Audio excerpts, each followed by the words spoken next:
Hello my dear friends, you're on the Military Summary channel, and today we will discuss the situation in Ukraine on the 29th of January of 2023. Today we have some interesting updates, so let's start. First we're going to start with the Kherson and Zaporozhye area. The Russians reported that during the previous 24 hours they spotted and destroyed one ammo depot in this area of artillery shells, and the Russians destroyed two radars in this area.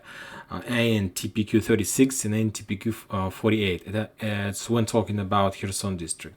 When talking about the Zaporozhye area, the Ukrainians continue attacking the Russians back using the HIMARS rockets, and during the previous 24 hours, the Ukrainians attacked one important bridge, this one, the railroad bridge that connects Melitopol with the mainland. And as a result of that attack, the Russians, there was losses among civilians, casualties among civilians, and two people were killed as a result of that attack. If we take a look at the Western sources map, we're gonna see that this is our town Melitopol, this is town by the name of Tokmak, and there is a railroad between these two towns, the railroad that connects these two towns, and this is the bridge we are talking about. So as you can see, and when talking about the configuration of the south front line of the south infrastructures and facilities, you're gonna see that there is this railroad, and this bridge connects two parts of Russia in the south, the Kherson and Crimea, and let's say DPR on the east and Kherson and Crimea on the west. So this small bridge is the vital bridge for the Russians, because using this bridge, the Russians every single day uses this bridge to redeploy hundreds, thousands of manpower, hundreds of armored vehicles, and so on.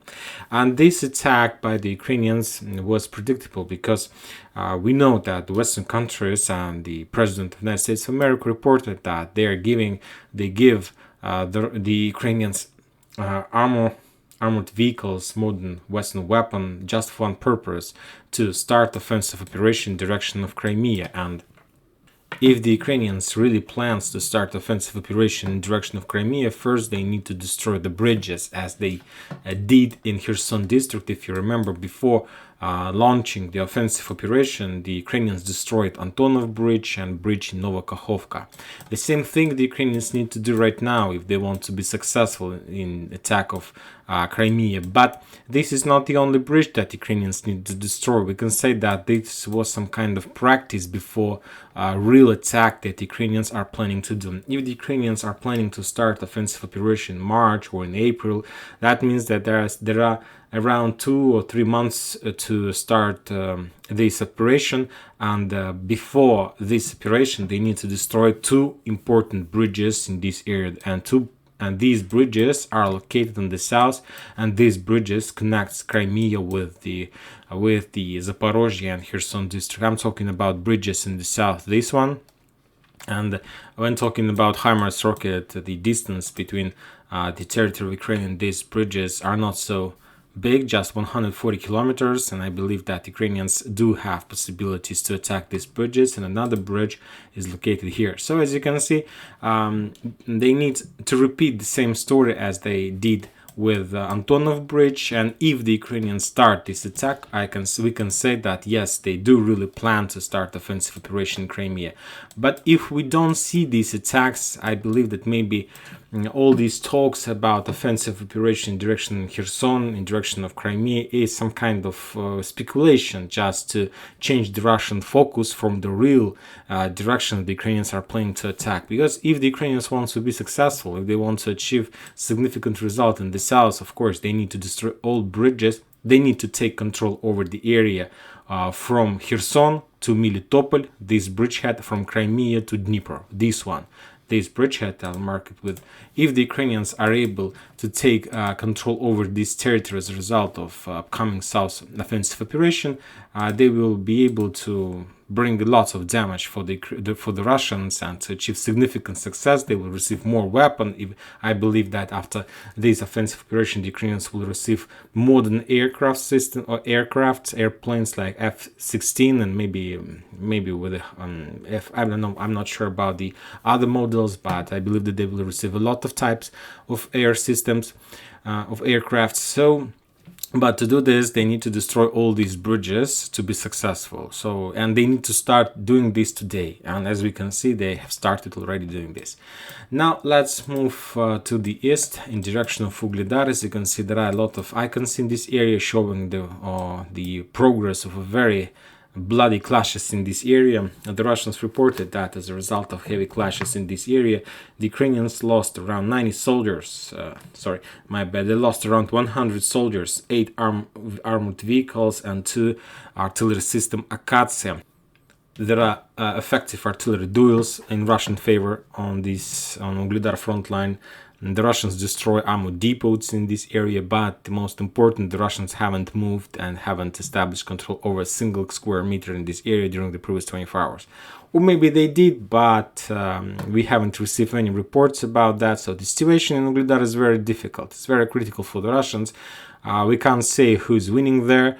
I believe that reserves of both parties are not endless, and the most important that not just reserves but artillery shells and ammo and shells in this area are not endless as well. And I believe that when talking about the Russians, I do believe that they have better reserves for this, and when talking about the Ukrainians, I'm not sure how long they are able to hold this territory.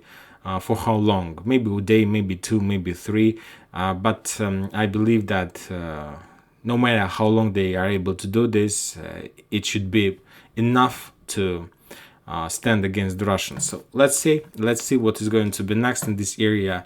This is the first town or the first fortification since the beginning of the special operation that the Russians haven't established control over as a result of a fast offensive operation.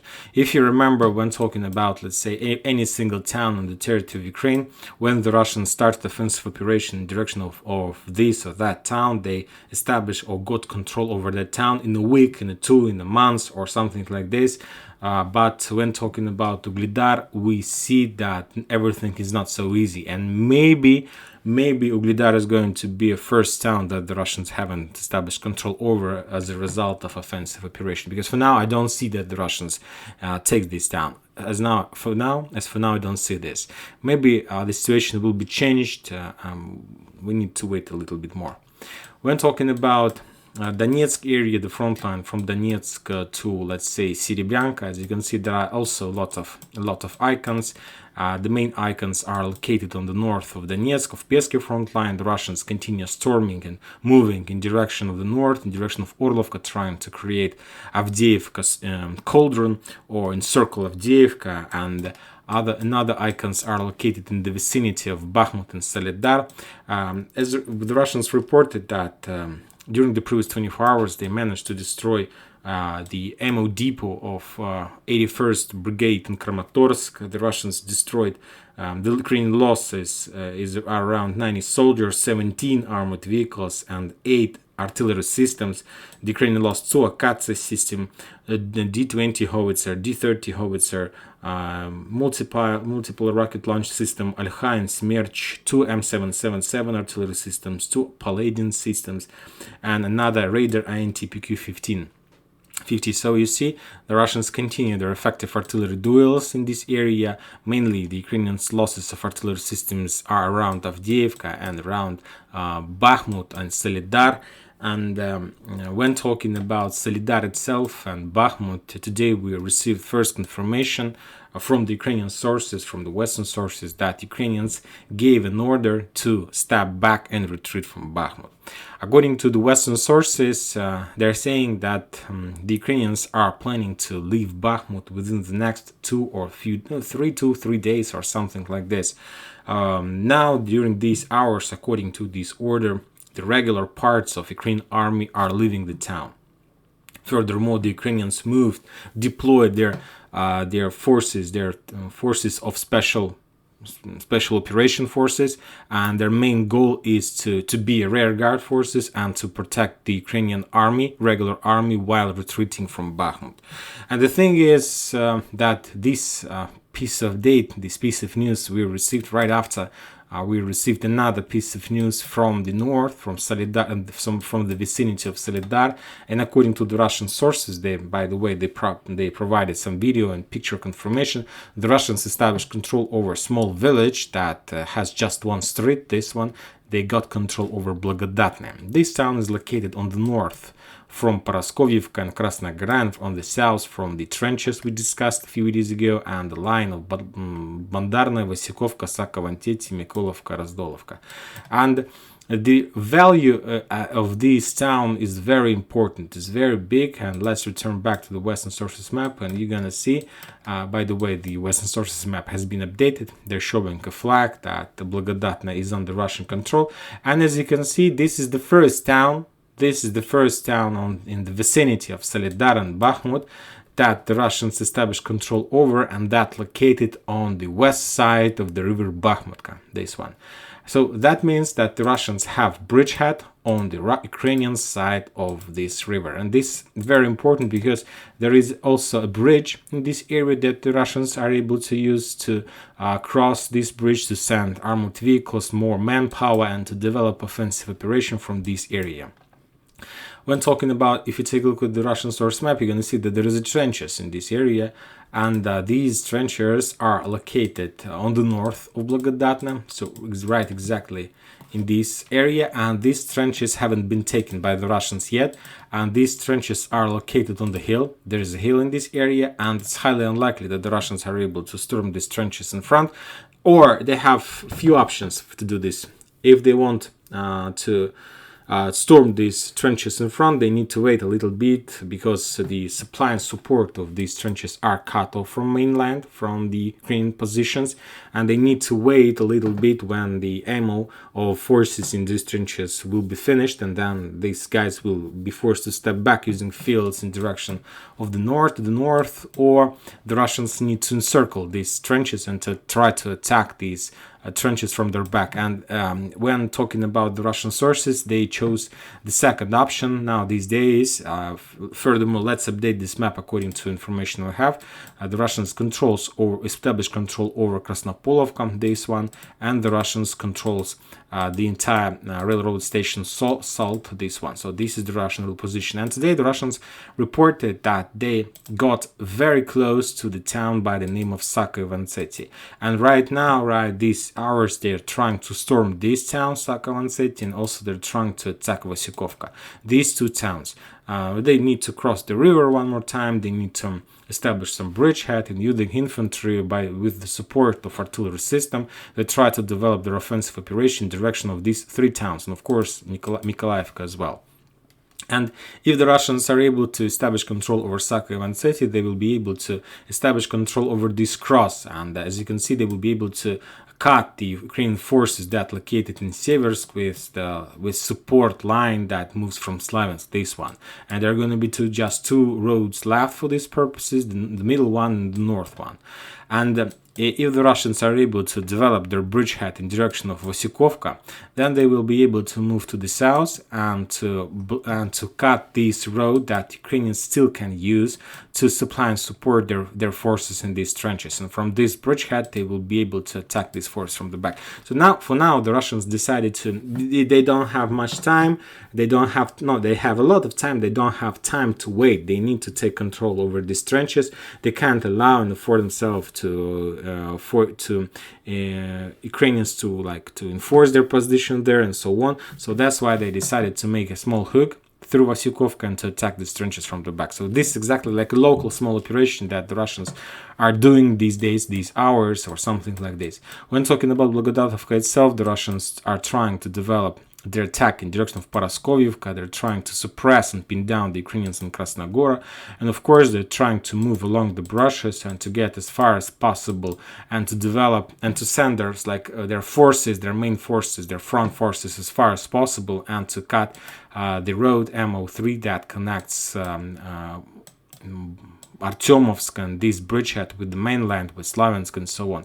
So this operation that we can see right now, and the establishing control over Blagodatne anyway will lead to fall of Krasnaya Gora, and sooner or later Krasnoparaskovivka is going to fall as well, because now the Russians have their position on the Ukrainian side of the railroad and of the river Bakhmut, and there are no natural barrier that stands in front of the Russians to develop their offensive operation to the south in direction of the road MO3, this one. And maybe this is the reason why the Ukrainians, they understand the all risk, they understand the value of this bridgehead, they understand that the Russians have their position in Blagodatne, and now they understand that they can start counting days before Bakhmut will be encircled or appeared in operational encirclement or even in tactical encirclement, and their losses is going to be very high from that moment, and they will lose a lot of very big army. They will be demoralized, they will lose their spirit, and this will allow the Russians maybe even to